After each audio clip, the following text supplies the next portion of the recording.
Howdy Simmers. I'm not really known for doing Create-a-Sim videos, but every now and then I'll pop into cast to do like a challenge, or sometimes I'll give iconic Sims families makeovers, and I've done a few in the past. The first one that I ever did was the Caliente family, and I did that right after EA did their official makeover of the family, and then like ages later I decided to do the Pancakes family, and now we're doing the Goth family. And truthfully, I'm a little scared to post this video just because the Goth family is the most iconic family in the Sims franchise, and they have definitely been done dirty before, both by EA themselves and in many, many makeovers by other people. I'm literally in a group on Facebook that's like, leave the Goth family alone, you heathens. So by me doing this makeover, I'm already kind of breaking the rules of that. But the goal with my makeovers is always to keep the essence of The Sims, whether that is by taking inspiration from like past versions from previous games, if they're in them, or just by getting the overall vibe of who they are as a Sim. So in Bella's case, I take a lot of inspiration from The Sims 2 without being like exact, but you can kind of get the idea. Now, I am using the original models of the Goth family. If you guys are familiar with the Goth family at all, then you know they look a little bit different in the game now than they used to. EA did do one of their world famous makeovers of the entire family. Same thing that they did with the Caliente family. And a lot of us aren't a big fan of it. I don't mind it nowadays, but I definitely prefer Bella's model before. Now, there is the issue of whitewashing that was done with at least Bella. I don't know if it's the whole family, but Bella, I did go ahead and change her skin tone because I know she is supposed to be darker toned based on previous games. But yeah, I did my best. I hope you guys do like the makeover. I was terrified to actually do anything with this family because I know this is such like a touchy thing to do. But I do think they came out pretty good, and I am happy with how they turned out, so I hope you guys like it.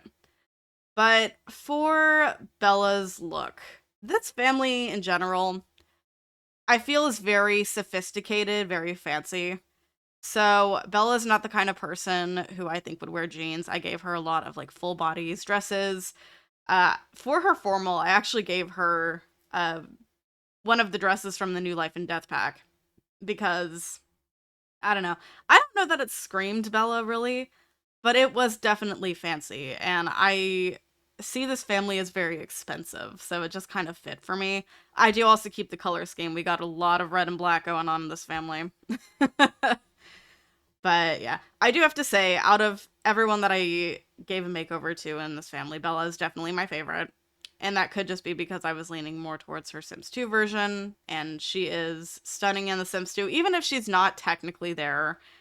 And are you familiar with the whole theory of why Bella Goth isn't in The Sims 2? Because I think the theory is that she's supposed to be like abducted by aliens or something, because she was not in the game, and I don't know if she is anymore, but there was like some kind of bug or something, or she was like accidentally not in the game. I don't remember anything.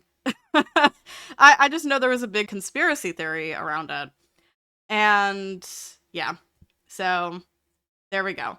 Mortimer, I tried to keep super fancy. I am still under the impression I should have made his tone a little darker, but I genuinely don't know. My inspiration for him was just kind of a little bit of like fancy Gomez Adams. Although Gomez Adams is already kind of fancy. Anyway, I don't know. For Mortimer, handlebar mustache was just like the obvious choice. But I was gonna try to take inspiration from The Sims 2 with him as well. And then I saw in pictures that he's apparently like a super old man in The Sims 2. And I was like, well, I'm not making him an elder. I don't know if he's supposed to be a fair bit older than Bella. I don't know what the case is, but he's an old man in The Sims 2, based on the pictures that I saw. So it's like, okay. My original plan for him actually was to give him more of like a dad look, I guess.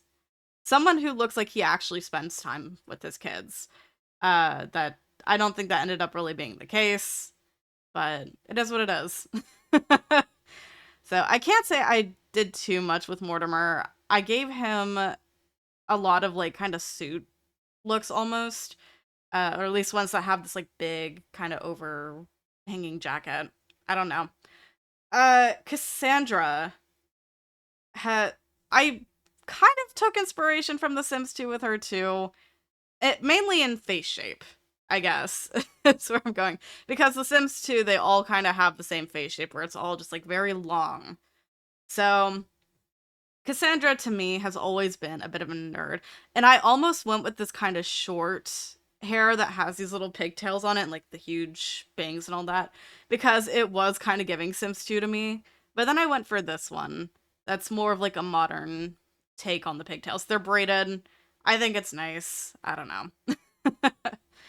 But for her, I definitely gave her some more like moody looks. Again, trying to channel the essence of who these characters are. So it's a lot of custom content, but trying to keep the style somewhat the same while also kind of changing around some stuff. So Cassandra, I don't think is like a full on goth, but she does definitely give me like moody vibes.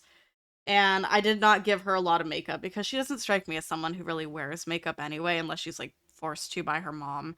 So I tried to find just like a subtle lip gloss, and I don't know if I went subtle enough, but it is what it is. So a lot of her outfits, mainly her like formal ones, the idea is that she's trying.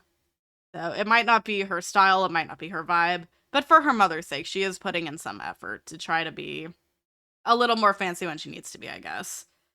But yeah, I don't know how I feel about Cassandra's outfits overall. Like Cassandra to me is just kind of there, I guess. And she is a teenager in The Sims 4, but I don't believe she's a teenager in The Sims 2. Because if I remember correctly, based on like lore and such, she is supposed to be like in a relationship with Dawn at some point, and he like left her at the altar or something. The relationship did not go well. So, you know what the biggest thing actually is with this kind of makeover that I'm doing? Is that these models were made pre-seasons, so they didn't actually have like an already made hot weather and cold weather outfit, and so that's just kind of left up to interpretation, really, and it's never the best. um, but yeah, we're moving on to Alexander last. I did not really mess with his features. The most feature change that I did really was putting this little like skin overlay detail on the nose. That was really the only change that I made to, I feel like, a lot of The Sims. Bella definitely underwent the most changes in her face. But Alexander, I believe, is supposed to look more like his mom than Cassandra is, so that's why I gave him the darker tone as well. I think even in like the recreation that EA did, they changed his tone to match more with Bella's anyway. But they kind of darkened everyone's skin anyway, so I don't know. I probably failed by not making Mortimer and Cassandra a little bit darker tone too. But we're at the end. I'm gonna hop into the game and show you The Sims. Starting off, we have the lovely Miss Bella Goth. I definitely think that she is my favorite out of everyone. She's just so pretty. I do think I gave her the same hairstyle. No, I did change her hairstyle actually for athletic. But she is definitely stunning. I think I did good on her. So here is her formal, and like I said, I gave her this life and death dress, and I do feel like it fits her really, really well.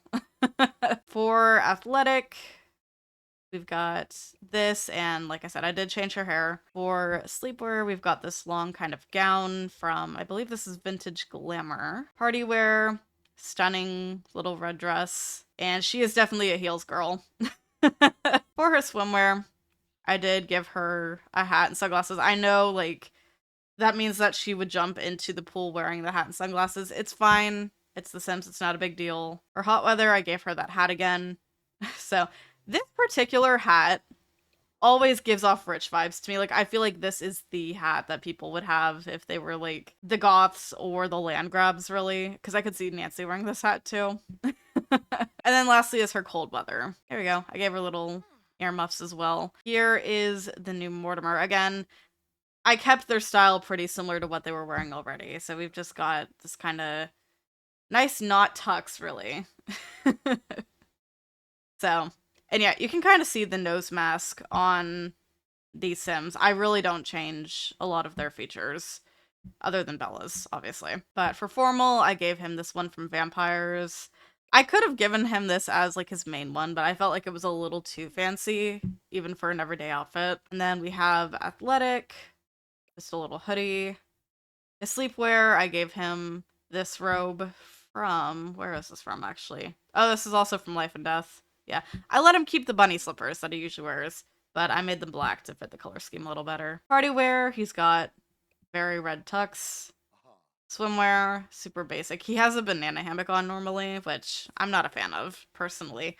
So we're not going to go into detail about that. His hot weather is very casual, but he's definitely the kind of person who I feel would wear a polo shirt. And then lastly is cold weather. Again, super fancy. And this one is actually from Realm of Magic. So this is a very, I guess, casual look. Moving on to Cassandra. Here she is in all her moody glory. I feel like she would benefit from a necklace, but I did not give her one. I really don't think that she's the kind of person to dress up in general. Like, she doesn't wear a lot of makeup. She doesn't really wear jewelry. That's not her thing. For her formal, we've got a Life and Death dress as well. So it's like, it's kind of her style still, but she is putting in the effort to be a little more fancy. So that's my goal with her.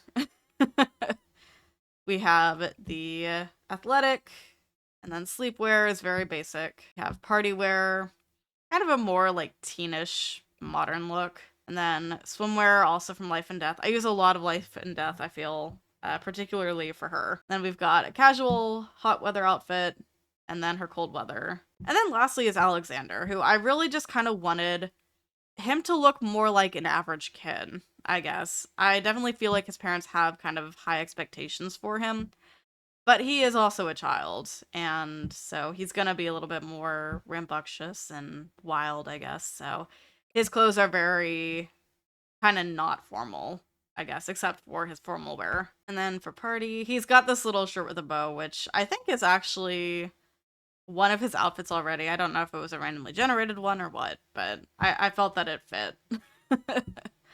Then swimwear, just little red trunks. Hot weather, pretty basic. And then lastly, cold weather. So there we go. That is my makeover for the Goth family. I do hope you all like it. Don't tear me apart in the comments too much, please. Because it took a lot of effort for me to actually post this video. Giving any townie a makeover can be a little intimidating, especially if they are Sims that are very well known and very well loved across the entire community. So I was absolutely terrified to even attempt to give the Goth family a makeover, but I do hope you guys enjoyed it, and hopefully I did well. Hopefully I didn't absolutely destroy this family. Let me know. Please be nice in the comments, and yeah, with that, I'm gonna go. Thank you so much for watching. If you enjoyed the video, subscribe to the channel, and make sure you have notifications on so you don't miss anything. Be sure to follow my socials. Links are below. I'll see y'all soon. Bye.